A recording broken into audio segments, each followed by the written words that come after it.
I was like in prison and a slave. Tina Okpara has been back before, but it's an emotional experience each time she returns to the house where she was held captive for 5 years. I was like thinking about killing myself by then.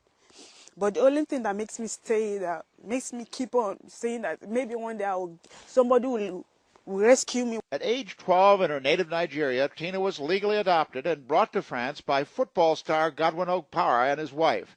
Her birth family agreed to the adoption, thinking she was heading off to a better life. But once here, she was kept out of school and made to work as a domestic, sexually abused and mutilated. She tried to escape, but failed to convince police at the local commissariat that she was not just a runaway. A second time, though, she succeeded, and the Okparas were convicted and sent to jail. They tried to destroy me, but they are not. Despite all what I went through, I'm still alive. I'm lucky to be alive. If Tina's case is unusual, modern slavery in France is not. The association here, which tries to rescue the enslaved, helped free 122 people from bondage last year, and its president says it's only the tip of the iceberg. People don't believe it when we tell that to people in France. They say, no, it's not true. Slavery has been abolished 150 years ago, so you don't have slavery in France. And we say, yes, you have slavery by the metro next to your house. You can have slavery. Typical, says the association, are cases like that of this Filipino woman who, out of fear, prefers we call her Jean.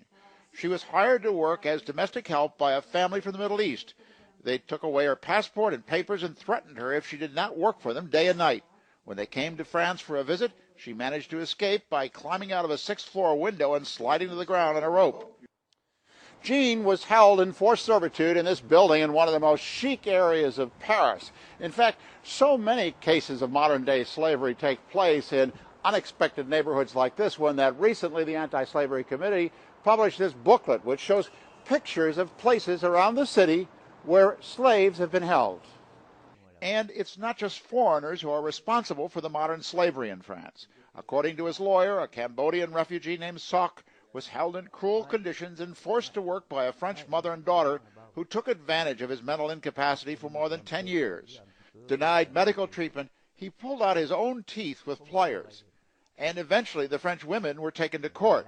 Sok is now a ward of the state.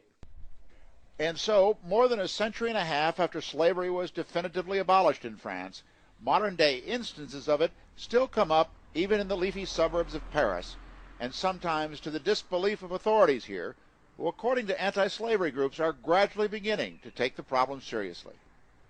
Jim Bitterman, CNN, Chateau, France.